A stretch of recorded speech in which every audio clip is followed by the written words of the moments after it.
மன்னனை பாட்டுடை தலைவனாக கொண்டதால் இதனை குடிமக்கள் காப்பியம் என்றும் கூறுவர். 16 வயதுடைய கோவலனுக்கும் 12 வயதுடைய கண்ணகிக்கும் திருமணம் நிகழ்கின்றது. மணமக்கள் தனி வீட்டில் குடும்பம் நடத்துகின்றனர். கோவலன் கலைகளின் காதலன், ஆடல் பாடலில் மிகவும் விருப்பம் கொண்டவன், யாழிசைப்பதில் வல்லவன், பூம்புகாரில் ஆடலரசியாக திகழும் அழகுப்பாவை மாதவியின் ஆடல் நிகழ்ச்சியை கண்டு கோவலன் மனம் மயங்குகின்றான். மாதவியின் வீட்டிற்கு சென்று அவளுடன் வாழ்கின்றான். கோவலன் செல்வாக்கு கரைகின்றது. மாதவியோடு மனம் வேறுபடுகின்றான். மாதவியை பிரிந்து கண்ணகியை வந்தடைகின்றான். இழந்த பொருளை மறுபடியும் மீட்டு நினைக்கிறான். கண்ணகி தன் காற்சிலம்புகளில் ஒன்றை கழற்றி கொடுக்கிறான். கோவலன் இரவில் கண்ணகியை அழைத்துக் கொண்டு இழந்த பொருளை ஈட்டும் கருத்தோடு மதுரை செல்கிறான். சிலம்பை விற்க கோவலன் பொற்கொள்ளனிடம் செல்கிறான். அப்பொற்கொள்ளன் அரசியின் சிலம்பை திருடியவன். அக்குற்றத்தை கோவலன் மீது சுமத்துகிறான். அரசன் ஆணையால் கோவலன் கொலை செய்யப்படுகிறான். இச்செய்தி கேட்ட கண்ணகி குமுறி எழுந்து பாண்டியனுக்கு செல்கிறார். கண்ணகி தன் கணவன் கல்வனல்லன் என்பதை மன்னனுக்கும் உலகுக்கும் உணர்த்து எண்ணினார். அதுவே மதுரை காண்டத்தில் இடம்பெற்ற வழக்குரை காதை நிகழ்வு. இதோ நாடக பாங்கில் உங்களுக்காக.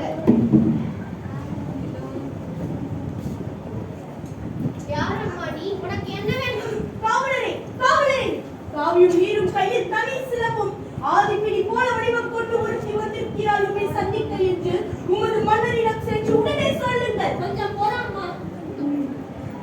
எம் கொற்கைப்பதியின் வேந்தனை வாழ்க. பொதிகை மலைக்கு உரிமை உடையவன் வாழ்க. செழியே வாழ்க. தென்னவனே வாழ்க. படி வருவதற்கு காரணமான நீரில் செல்லாத பஞ்சவனே வாழ்க வாழ்க வாழ்க வாழ்க வாழ்க வாழ்க. அண்ணா குருவி மீண்டும் மகிழாசுரனை பிடத்தலை பீடத்தின் மேல் இந்த குற்றமையோ என்றால் அவனும் ஒன்றன். 10 மாதிரி 7 பேரில் இளையவனான பிடாரியோ என்றால் அவனும் ஒன்றன். நாருடன் இயங்கும் அசுரனின் அகன்று மாதிரி பிழைத்த துர்க்கையும் ஒன்றன். மனதிலே மிகவும் சிறப்பு கொண்டவர் போல் தோற்றம் அளிக்கிறார். வேலைப்பாடுகிறார் என்று பொன் சிலம்பினை கையில் பிடித்துள்ளார். கணவனை எழுந்தவர்கள் நம் கோட்டை வாயில் உள்ளார் மன்னா. அழைத்து வாருங்கள். யார் அரண்மனை காவலர்களையும் மீறி ஆவேச கோலத்தில் உள்ளே நுழையும் நீ யார்?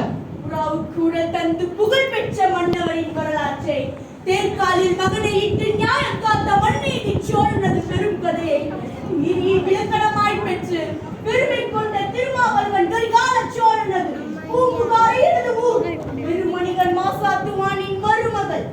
என் பெயர் கண்ணகி. உன் முறையீடு என்னவோ? விளக்கின்ற 3 கடல் சூழ்ந்திருக்கும் தென்னகத்தில் மும்முரசு கொட்டி முச்சங்கம் வளர்த்து முக்கொடியின் நிழலிலே முத்தமிழ் காப்பாற்றும் மூவேந்தர் பரம்பரையின் பெருமைகளை மொழியாக முடிப்புரைந்த மன்னவனை என் முறையீட்டை கேட்பதற்கு முன் நான் யார் என்று முழுவதும் தெரிந்து கொள். நீ யார்? கண்ணகி. கையில் தனி சிலம்புடன் வந்திருக்கும் கண்ணகி. நீதிமொழி பாட்டில் செழிய பாண்டியனை துணிந்தீகள் துரைக்க வந்திருக்கும் கண்ணகி. என்ன? பாண்டிய மன்னா, உன் பொய்கம்பம் முறிந்து விட அயல் நாட்டு வரிகள் துரைக்க உனது கொடுங்கோல் அளித்த அவசரத்தை ஆளாகி கொலையுண்ட கோவலன் மனைவி கண்ணகினார் என்பதையும் அறிந்திருந்த அரசு அறிந்திருந்த. ஓ, கோவலன் மனைவி சிலம்பு திருடிய கல்வனின் மனைவியோ? போதும். யாதவராயினும் நாகாக மன்னா நாகாக. யார் கல்வன்? என் கணவனா கல்வன்? இல்லை இல்லை. அவரை கல்வன் என்று குற்றம் சாட்டிய கணவர்களே கல்வர்கள். ஆத்திரத்தில் அறிவு கண்ணை மூடிவிடாதே கண்ணகி. கையும் களவுமாக பிடிபட்டான் உன் கணவன். கல்வனை தமிழகத்தின் நீதி கொல்லாமல் விடாதே என்பது உனக்கு தெரியும் அல்லவா கண்ணகி? நீதியின் இலக்கண முறைக்கும் நெருச்செழிய பாண்டியனே, உனது நாட்டின் எதற்கு பெயர் நீதி? நல்லான் வகுத்ததோ நீதி? அல்ல அல்ல, வல்லான் வகுத்ததே இங்கு நீதி.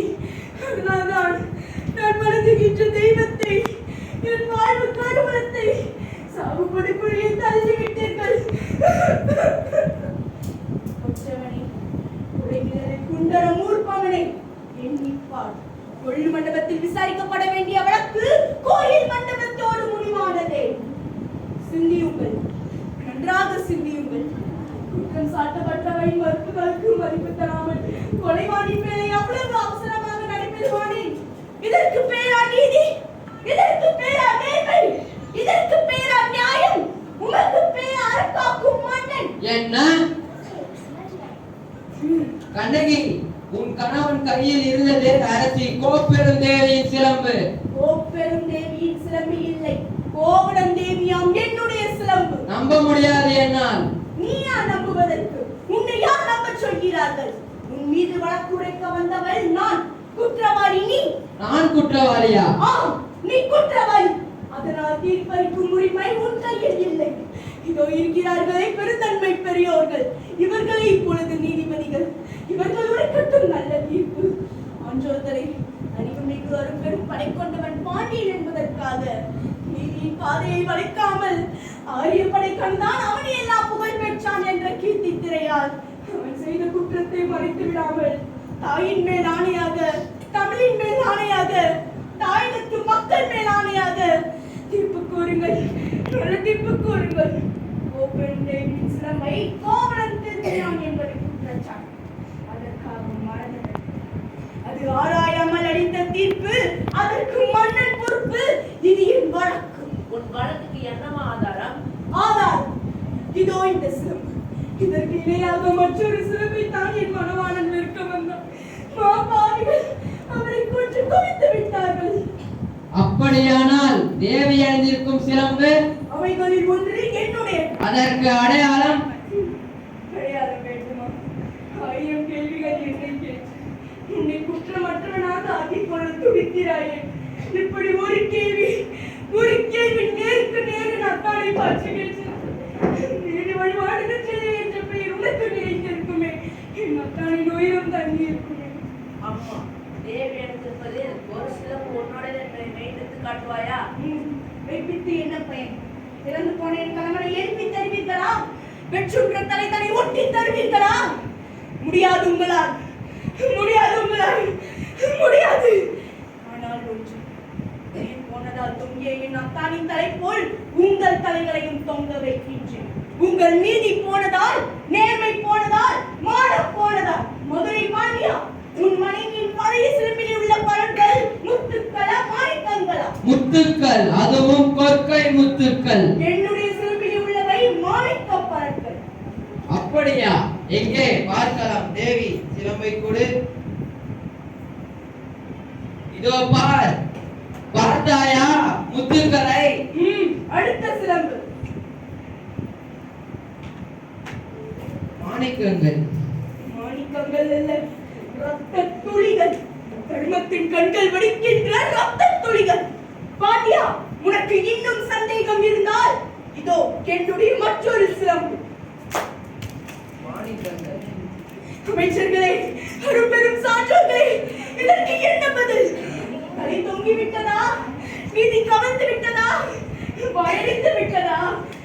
எளிய பாண்டியனின் நரம், மரம், திறம் அத்தனையும் மண்ணோடு மண்ணாக கலந்து விட்டதா?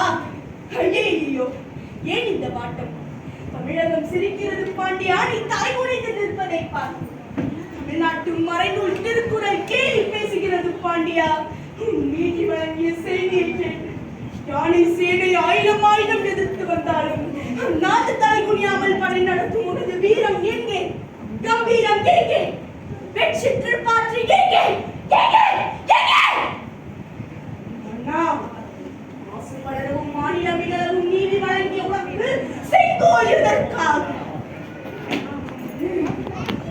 நாடகம் புரிந்த உனக்கு மணிமுடி எதற்காக? வேண்டாம்.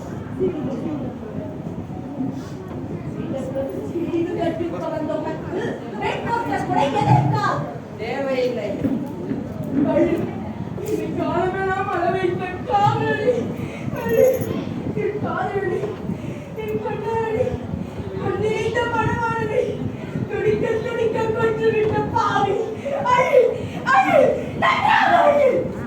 கண்ணகி, உன் கணவன் கல்வன் அல்ல.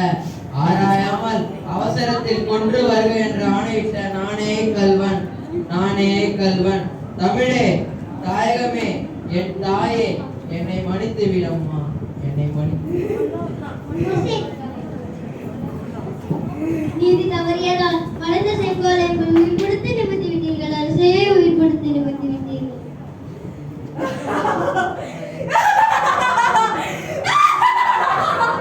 அழியட்டும், எல்லாம் அழியட்டும்.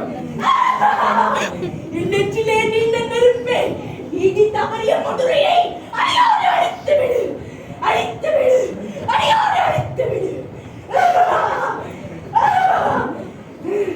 வழக்குரை பாதை பகுதியில் கோவலன் கண்ணகி வாழ்க்கை வரலாறு